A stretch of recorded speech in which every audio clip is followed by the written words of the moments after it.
Hey everybody, welcome to Work Our Way. I'm Patrick, and this is a podcast about myself and my partner Allie, who's not here at the moment, our travels through Australia in our van named Fatty, my journey through comedy in Australia and elsewhere, and our relationship, and her content creation. I can't forget about that. Allie is out right now. She is doing a shoot, and I guess we'll talk about her content creation here. She's doing a shoot right now that has her traveling all around Australia via plane, and they sent her this 360-degree camera so she could hold it the entire time she's traveling. So she's got to do 3 flights. She did 3 flights yesterday, and she's doing 3 flights today, and she'll be back a little bit later today. But the whole idea was for her to go through the airports every single step of the way and record it, like video record every bit of that process, which I don't know, she might have made her, like, even like the security. She's got to go through the security, 360-degree camera, and it's for officially it's for people who have like a fear of flying or traveling alone. It's for them to sit and do a virtual reality thing, and go through every step of the travel process in all the major airports in Australia. Seems a little suspect to me, if I'm being honest. It seems like this would be a good way to scout out all the security protocol at all the major airports in Australia if you were, I don't know, a struggling member of ISIS or something. So I think Allie has now become an international terrorist. I think she's doing freelance content creation for a terrorist group for virtual reality. No, I don't think that's actually the case. But she did tell me that all the security people were looking at her weird. They were staring at her the whole time, because it's odd. It's odd to have somebody wearing a 360-degree camera going through every port and every little bit of security. I don't think they like that very much. But, I mean, that's what they get, right? All the cameras pointed at you. They can't be mad if one of the cameras pointed at them, right? What do you guys think? Do you think Allie's been co-opted into a new terrorist group? Do you think she's working for some other government agency? Or do you think this is a real deal? Would you guys sit for an entire...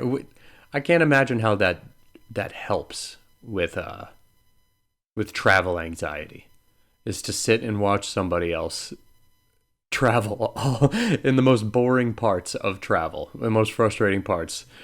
Put on this VR headset and sit through security, and then put on this VR headset, and this is what it's like to sit for an hour at a terminal while your flight is delayed. Is your anxiety going down, or is it going up? I don't know. So that's what Allie's doing, and so I'm recording it solo today, which is very intimidating for me. But I'm going to try and keep it rolling for you guys. Sorry this is late. This has been a comedy of errors this morning. Got up, I had breakfast, and then I was gearing up to do the podcast, and I walked out of the apartment, and I locked myself out. And that's what I've been doing for the last 2.5, 3 hours. As I've been sitting outside, walking to get coffee and waiting to get back in. But eventually got back in, and here we are. So, yeah, I guess I'll let you know how my week's been. Allie's only been gone for 1 day, and it's been kind of a bummer. I just caught up on movies without her. I don't know what to do without her. It's been weird because our entire time here in the last, since November has been non-stop together, which would, honestly, I think, I'm surprised at how easy that's been from my perspective, and I'll speak a little bit for Allie because we talk about this sometimes. We're talking about the other day, how since November we have been... we haven't gotten away from each other, kind of for better or for worse. And honestly, we haven't really fought much. We've bickered a little bit, just as 2 grown adults can. But for the most part, we haven't. It's been smooth sailing, suspiciously smooth. You know what I mean? We haven't. there's been very few things that have caught us off guard to where we're like mad at each other for more than an hour. And we've been, we sleep in a van next to each other every night. And this is the first night where we haven't been together. It was last night. And it was kind of a bummer. I miss her. It's weird. I would have thought that I would want the break. I would have thought that the break would have been a little bit more welcome, but I was just kind of bored. I didn't have my friend. I didn't have anybody to bounce things off of. So I just did some reading, did some movie watching, went for a run. Oh, this is kind of cool. I'll speak for Allie because she can't plug it now, but she did a run. We both did. We've been trying to run a little bit more, especially in the hilly areas of Sydney. A lot of steps, a lot of things to see. So it makes for really nice running out here. And you can just stay by the water, which I really like. But we ran from Darling Point over to the Opera House. You guys know about the Opera House. It's the most recognizable thing in Sydney. Got to run up the steps like we were in Australian Rocky. It was just an absolute blast. It was a very beautiful run. And Allie, to test out her 360-degree camera, took it out for a run one day. And you can find that on our YouTube page at Work Our Way, which is our YouTube channel. She took a video of the whole thing, which was pretty cool. So you can watch that. You can run up the VR style, run up the steps of the Opera House. Watch Allie's form. She was hauling ass. It's a nice little video. And you can see kind of our running route. It's pretty nice. This week has been crazy. Toilet paper shortage over here. Coronavirus going nuts. But we've been having a pretty good time. We haven't. So we did a run a couple of days ago, and did our run, and then we stopped about a mile away from where the apartment is, and we went out to breakfast. We had a pretty good time, and then we decided to get some toilet paper on the way back, and we stopped at a couple of stores, and they were completely out. Completely out. I don't understand this. I do not get what people are doing with their toilet paper, or why coronavirus. It's not even a shitting disease, from what I understand. You don't get diarrhea from coronavirus, at least from what I understand. I'm no doctor. But you just see people with all these, we would see them on our way walking with huge bags, arms full of toilet paper. You're just like, holy shit. I can't understand why these people think that's what they need to stock up on. Did you guys go out and buy toilet paper? Has that hit the States yet? Is that a thing? Now listen, I understand that if you got a hurricane coming, or you got a flood that's going to prevent you from getting out. But you can go outside. You could go outside, and as long as you're not touching people with coronavirus, you're not going to get it. And if you do get it, you're not going to shit your pants. You're not going to out shit your toilet paper. You're going to have the normal amount of poop. So anyway, we did need some toilet paper.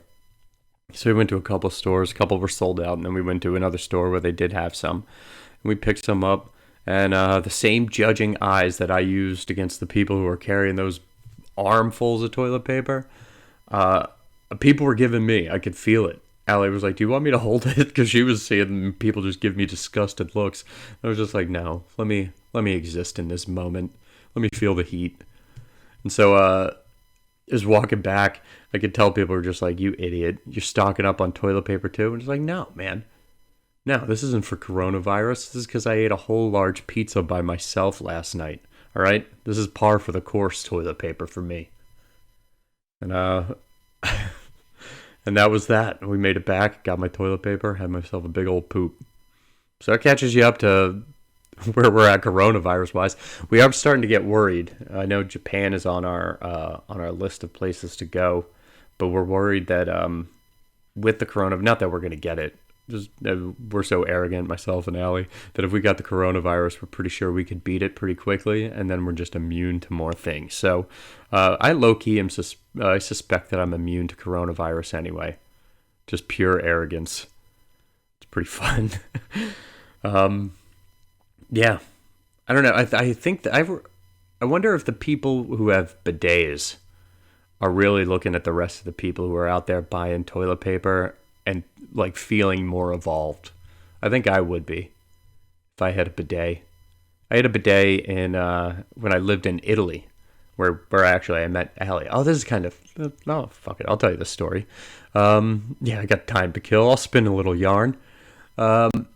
When I first met Allie and I was having her over, we were gonna like I don't know go to dinner and maybe hang out and watch a movie in my apartment.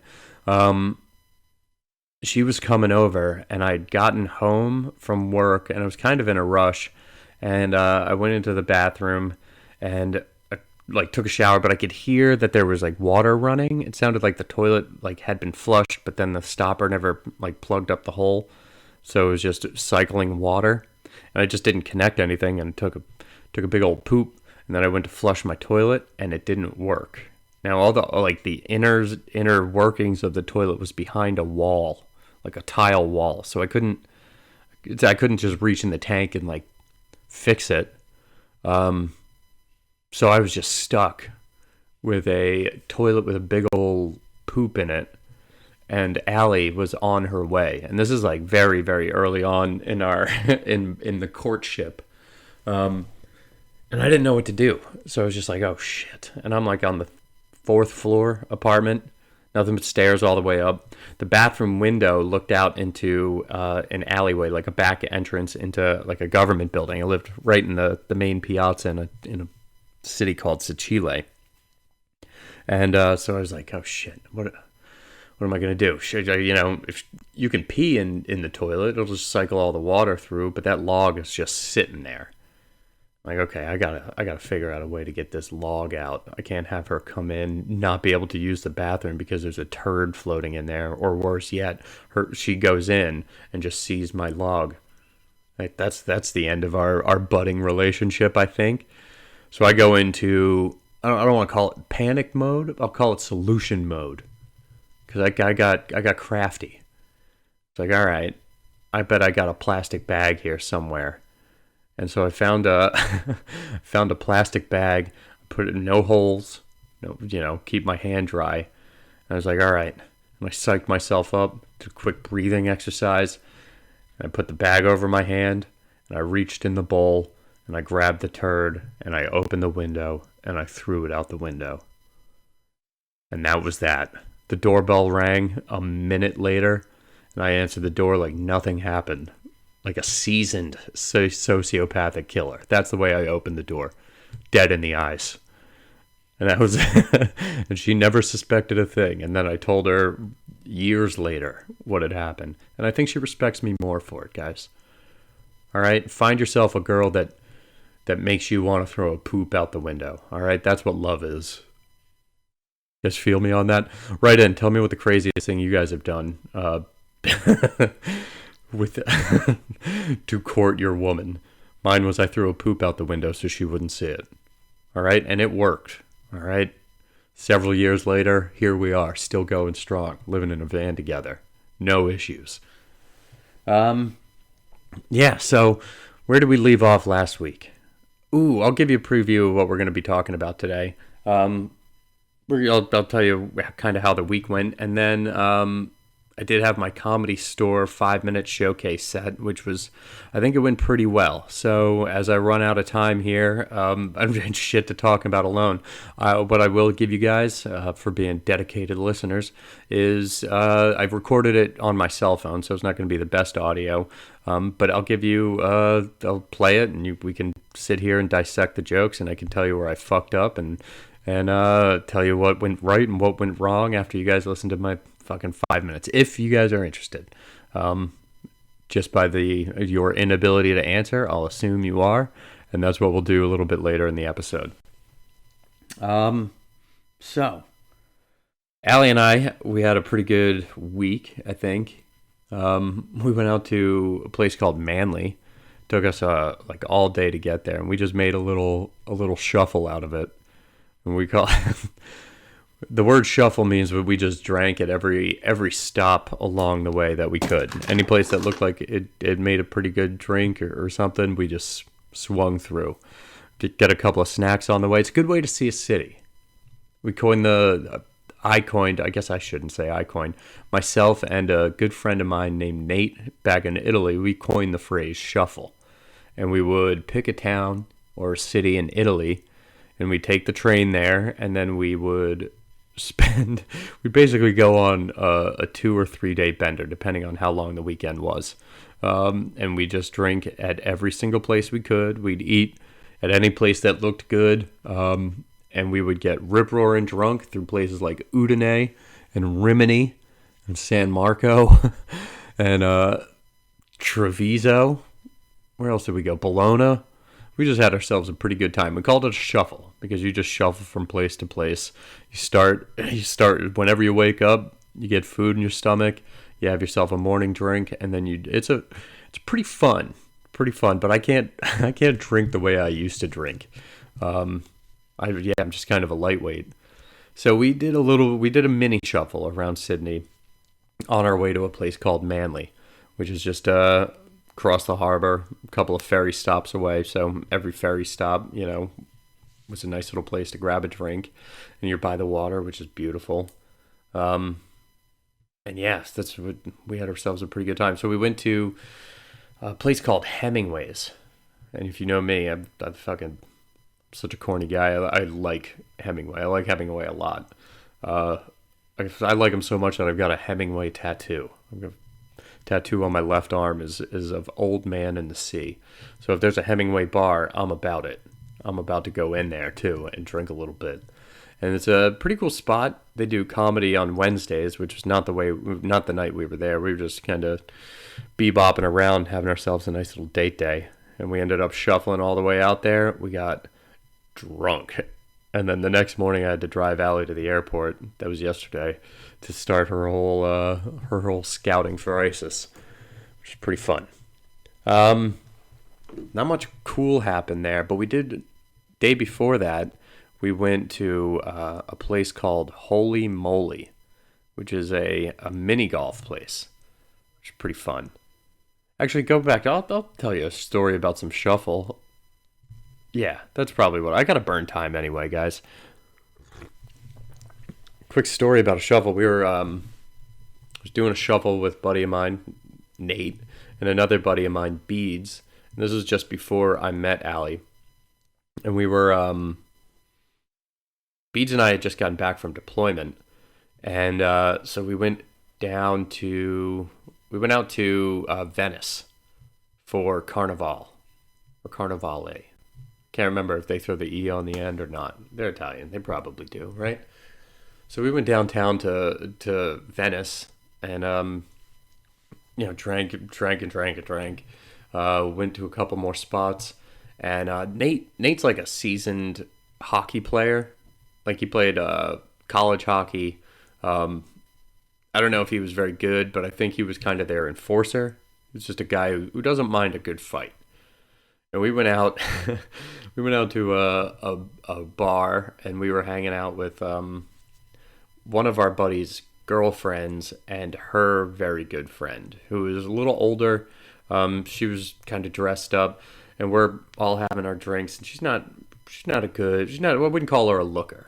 She wasn't very good looking, and we all had beads on, and not my buddy beads, but the things you wear around your neck, think like Mardi Gras.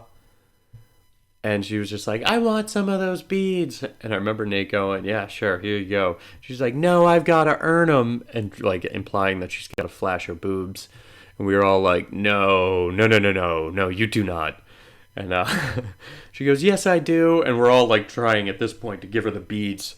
But no, to no avail. And she ended up flashing us anyway. And fast forward about another hour later, she went out and grabbed a doner kebab and came back into the bar, and it smelled so bad. I don't know if it had radishes or onions on it, but it stunk up the whole bar to the point people were walking by going, what the fuck is that smell? What is that? And like people were clearing out.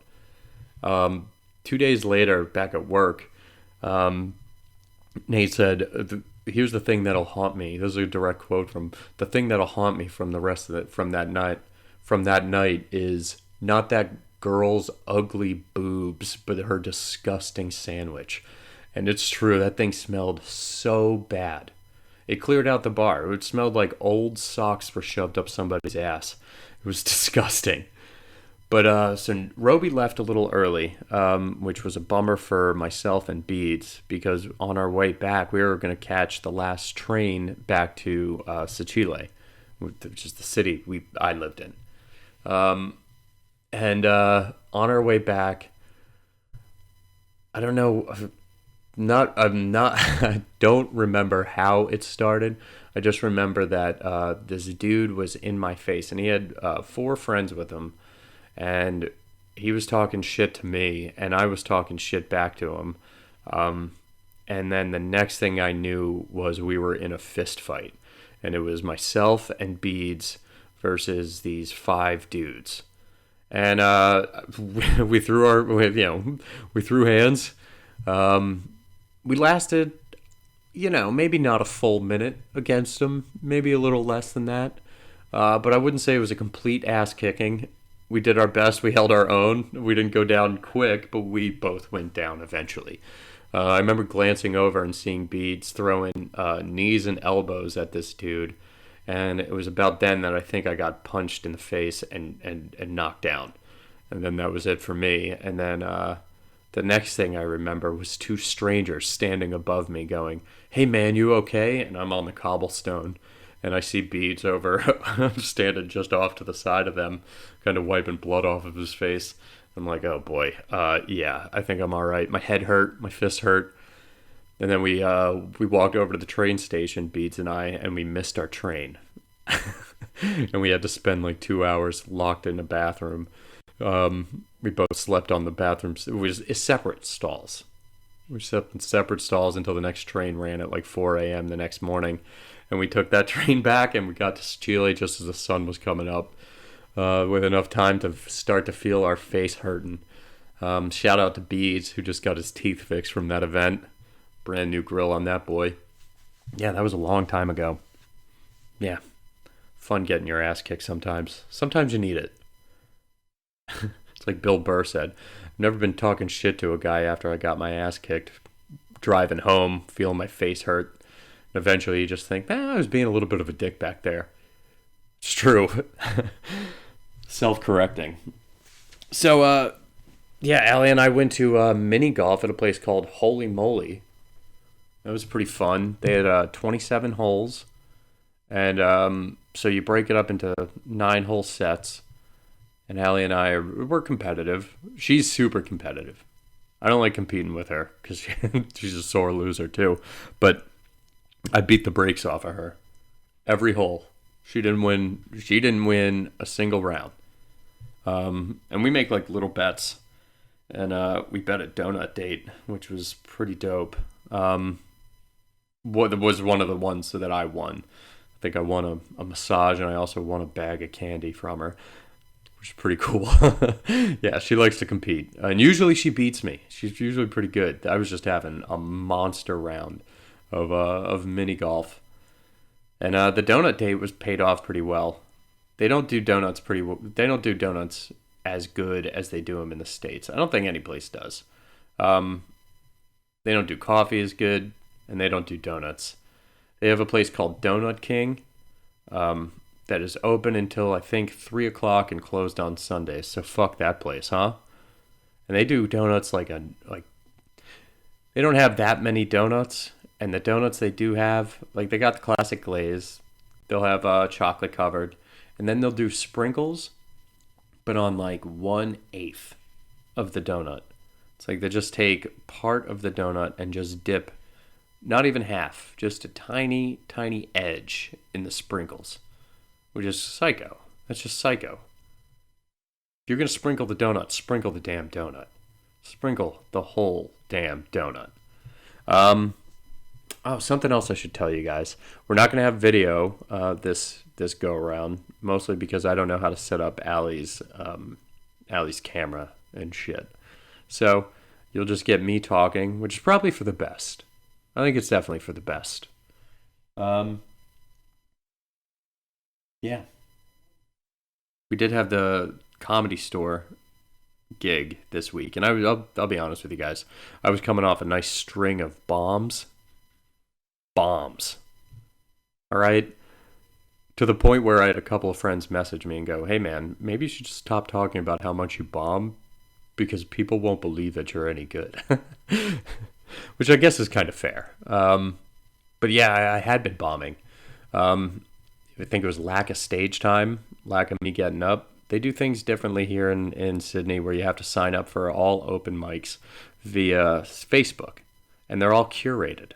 So it's if they don't know who you are, you're just some schmuck trying to get up. It's hard. They don't know you're any good. They don't know who you are. This is the first time they've seen your name. They can't guarantee that you're going to be good, so they don't put you up in a signed up open mic. They also, again, they charge the audience to be there a lot of the time, which is a crazy thing. So it's curated, and they charge the audience. Again, that doesn't sound like an open... Anyway, my point is I was rusty. I was rusty on the previous couple of shows, but the Comedy Store show went well. I ran through my set a couple of times with Allie. I retweaked a bunch of jokes. I just tightened them up.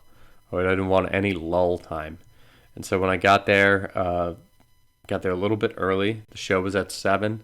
I showed up around 6. I looked at the marquee, and I saw almost everybody else who was on the show. Their name was on the marquee, and mine wasn't. So I instantly got a little bit worried. And Allie was there with her friend Tosh. And so I'm waiting outside. I'm waiting for the box office to open so I can check in and say, hey, just want to make sure that I'm on the show. And I started to panic. I was like, oh, fuck, did I get this wrong? I'm rereading the email, making sure that I am officially booked on this show. And it was just starting to, I had some heavy anxiety. I really thought I was fucking up. I thought I fucked something up. Because I told other people, hey, I'm going to be at this show. You guys should get tickets to this show. It'll be a good one.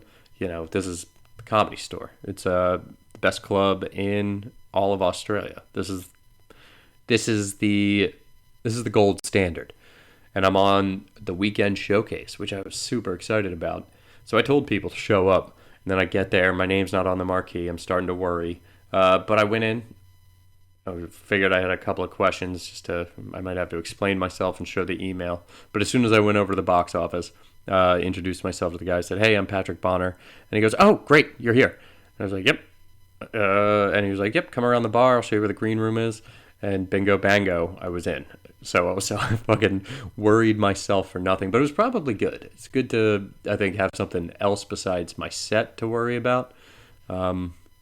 Just take my mind off of things that aren't like the exact words of what I was going to say, because that can have diminished returns. You run through it so many times in your head, then you start to get a little bit nervous or anxious about it, and then you start second guessing the words in your head. You start second guessing the set that you wrote out.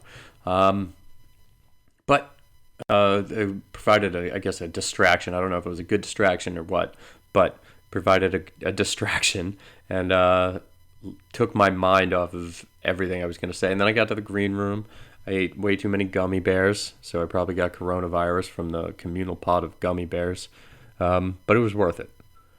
Hung out. I went third, and I'll tell you, it went well. You guys can hear the set here in a couple of minutes, but it went pretty well.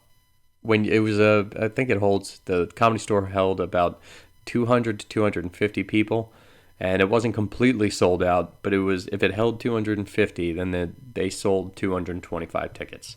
So it was packed, and you could tell there is a major difference when you have people packed in like that, and the level of laughs that you get. You feels different when you're on stage. Now, I'd also had a little bit of anxiety going up at Comedy Works in Denver. I'd done Comedy Works Thick Skin, and I remember the first time I walked out onto that stage, and it's like a legit stage where people are packed in. The light is bright, and it differs from bar shows substantially, because bar shows are the crowd is kind of lit. Bar shows aren't set up to be a a comedy club. They're set up to be a bar. So there's dim lighting everywhere. You're going to be lit better than the crowd, but you can still see everyone in the crowd. You know, you can see very clearly the faces on people, the people who are laughing, the people who aren't laughing, and you can make eye contact. You can do all that stuff. For my limited experience at a comedy club, you're so well lit, and the crowd is not, that it's like, it's kind of staggering. You know it's full of people. You just can't see them. It's very, very hard to make them out. You can kind of see their silhouettes. If you really focus, you might be able to see some facial expressions. But all you can see are kind of just heads, silhouettes of heads in the crowd. And you just hope that that the level of laugh indicates that most of them are laughing. Another thing is that the sound quality is so good that it throws you off. You know, you don't hear your voice booming into the mic because all the speakers are focused out into the crowd. So when you talk into the mic, it sounds very much like you're just talking at normal volume. You don't get the feedback in your ear that you would at like a bar show with, honestly, less superior sound. The less superior sound usually allows you to hear how loud you are. So that threw me off the very first time I did Comedy Works. It was how good the sound was and how much you couldn't see into the crowd. I took those very minor lessons, and I anticipated it would be the same at the comedy, and it very much was. But you didn't get thrown off. Also, shout out to the other comics on that show. Everybody crushed. It was funny from beginning to end. There's a really good crop of comedians that go up at the comedy clubs here, and they were very, very funny. I guess without further ado, I will hook up the audio, and we can give it a listen, and I can let you know. This will be the first time I've listened to it since I did the set. So I'll give you my first impressions, and then because I know I fucked up a couple of things. I can already remember that. I'll let you know what I tweaked and kind of how it went. Plus, you guys get to hear a sneak peek of me actually on stage if you guys are actually interested in that. All right. So without further ado.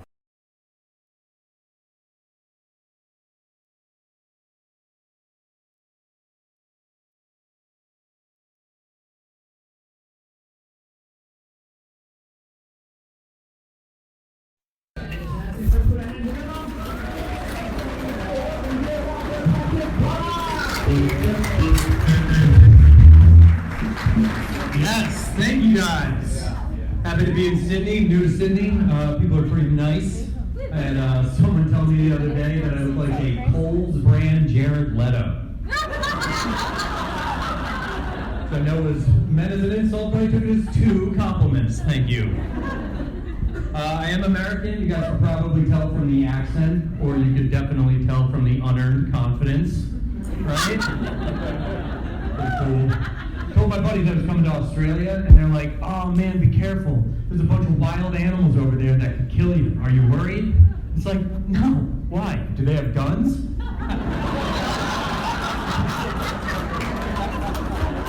Like, we got a lot of guns in our country, and I survived high school, all right? I like my odds. Like, yeah, but they got tarantulas and crocodiles. It's like, yeah, we got a kid named Steven who doesn't like when you touch his pencils. Think I'm worried about crocodiles, guys? Come on. I'm worried about Steven coming around the corner with an M16. That's a crikey, all right?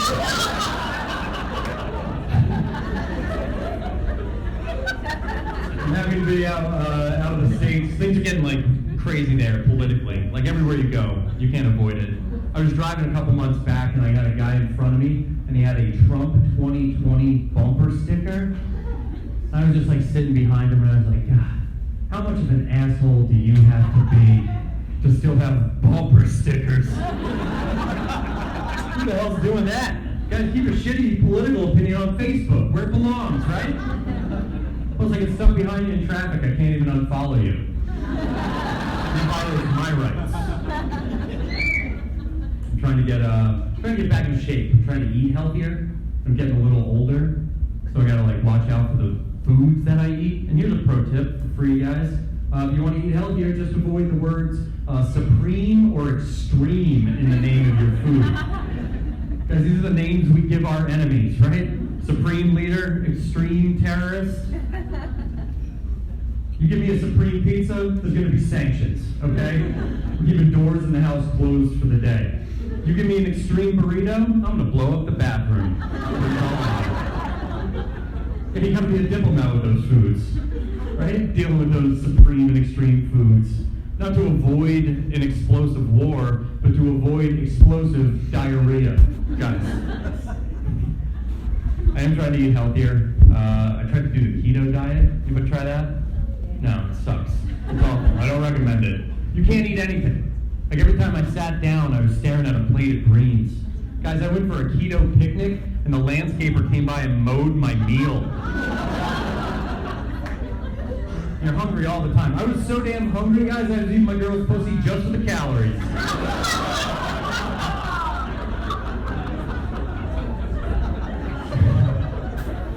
It's hard to eat healthy. It's hard to eat healthy because eating healthy costs money, right? It's too expensive to eat healthy, which is why I shop at Aldi. Anybody else shop at Aldi? Oh my God, it's the best. Aldi's awesome. You get $10 and go to a farmer's market, you can barely get a bunch of bananas. You get $10 at Aldi, that'll get you laundry detergent, lunch for the week, and the cashier's prosthetic leg. All right? Good deals at Aldi. I like Aldi because they really know who they're dealing with there. They got a bunch of food on the outside, like rim of the store, and then right in the center, they got a big bin where they sell like folding chairs and tents. Because yeah, you're hungry, but you're also probably homeless. That's how it works. Yeah, you're not buying free-range pork. You're barely a free-range human in there. I don't mess with the produce. That's the one thing I don't mess with. Because the vegetables are just like very dry and old. They're so dry and old they made me miss my grandparents. Is that what I'm saying? And the fruit, guys, the fruit's got more germs and diseases on it than a cruise ship from Wuhan.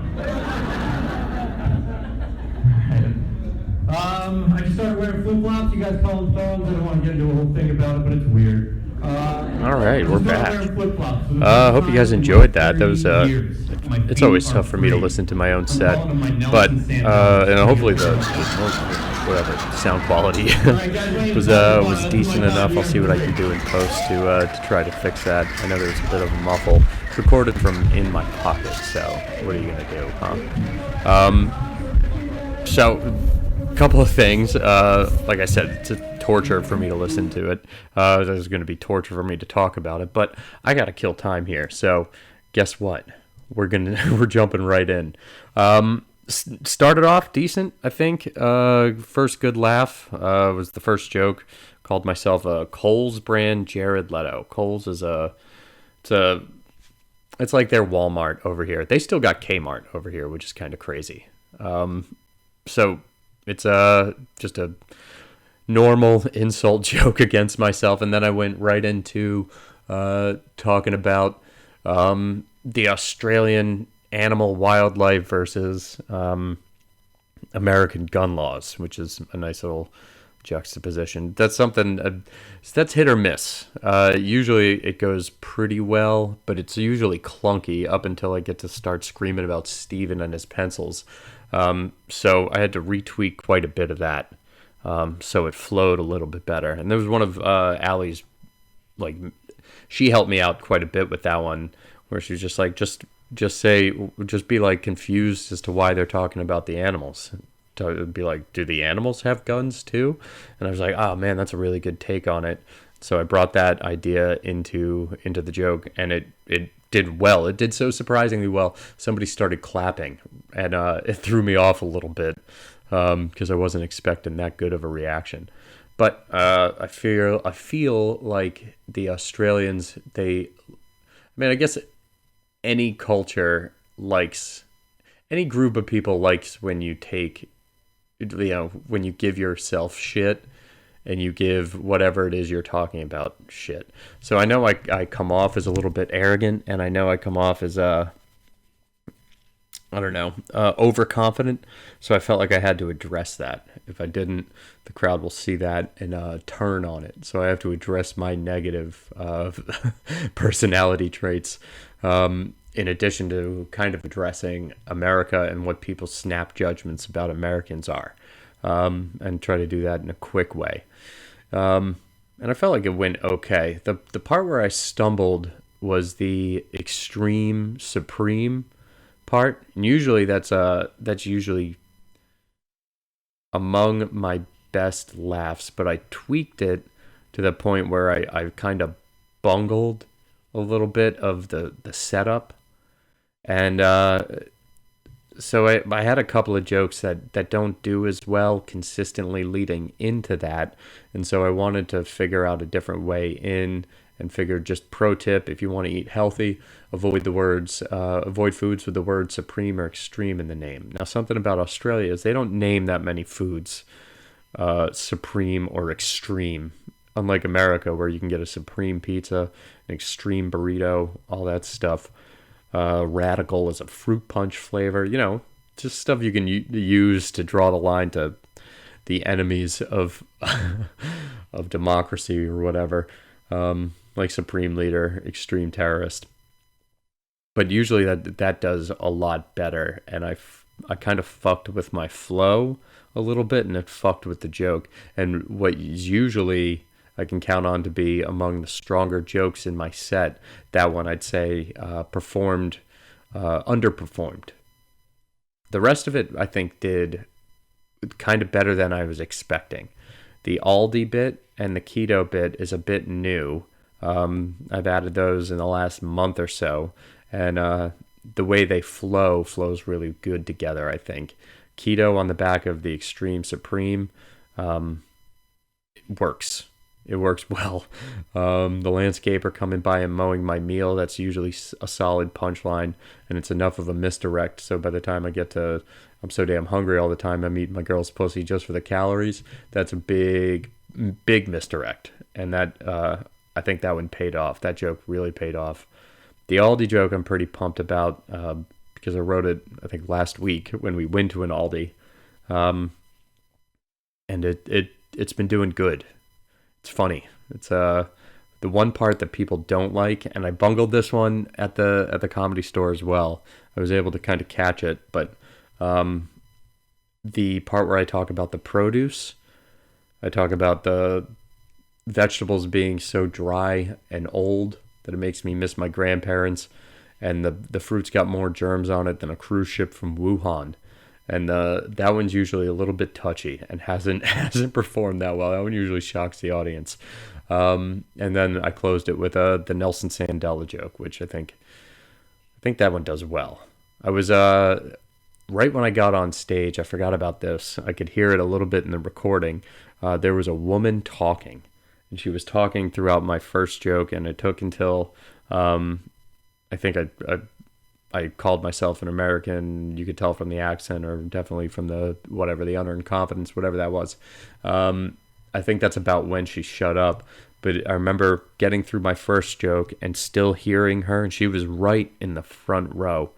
And I'm not yet an experienced enough comic to be 100% sure that I can deal with her in a fast and funny way to shut her up and to get back into my set. So I was trying to game plan through those jokes. What am I going to do about her if she doesn't shut up? And luckily she did, and I didn't have to figure it out. But I know that is when things like that get illuminated to you, they become like, oh, I need to figure out how to work on that. I need to figure out how to address hecklers, address people who are being disruptive in the crowd quickly and efficiently. So one, that they shut up. Two, I get a laugh. And three, I can get right back into my material. So that's one of the more glaring lessons that I'm taking away from my Comedy Store set, was the fact that I need to, if she didn't shut up, what was I going to do? And I guess I could have figured it out in real time, but I definitely need to have a plan. so that I know I just have something I can throw at them, or an idea. Not saying that it needs to be so manufactured, still needs to feel off the cuff and essentially be off the cuff. But if I don't have a good idea of how to do that ahead of time, I shouldn't fault anyone but myself if I falter trying to think of something good as a retort or as a way to shut her up. Yeah, other than that, I'd say for the most part, I like the way that went. It's been among my better sets in Sydney. The laughs were good. They were consistent. I still felt a little rigid on stage. I'm sure you could kind of hear that. My flow could have been a little bit tighter. And yeah, I'm going to be kicking myself over bungling just kind of the order of things in that supreme and extreme joke, which is kind of a bummer. I wish that had flowed a little bit better, because then it would have been a very strong set. I probably will. There was somebody recording it, like a video, and they had 2 cameras set up. So my plan is to get a hold of that video, and that this will likely be my 5 minutes that I start submitting around to comedy festivals. Just because it was a packed house, the laughs were strong. My weaknesses in there weren't that glaring. Maybe they were, maybe they weren't. But I think this is among the strongest 5-minute opportunity that I'll have for a while. I don't think I'll have a big club that'll be packed like this one was anytime soon. Maybe in Melbourne, but fingers crossed for that. So yeah, guys, if you guys have any critiques, do you guys want to tell me how much you hated it or loved it, hit us up at workourwaypodcast@gmail.com.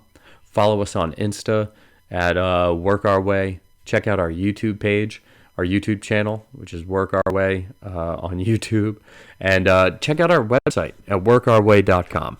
Guys, there you can find all of the stuff that Allie's been producing, all of her photography. I think she's even got a blog that she's setting up there. You can find my comedy dates. You can see my old submission video, which has some of the same material in it, down at the bottom of my comedy tab. Yeah, a lot of good stuff. All of our podcasts, all of our YouTube videos. It can be your central hub. If you want more of us, check out our website. Thank you guys for tuning in. Next week, Allie will be back, so don't go anywhere. And if you guys can, which I know you definitely can, leave us a review. Write something would definitely be appreciated. Nice little write up, and tell somebody about the podcast. We want to continue to see our listenership grow. All right, thank you guys, and we'll see you next time. Bye.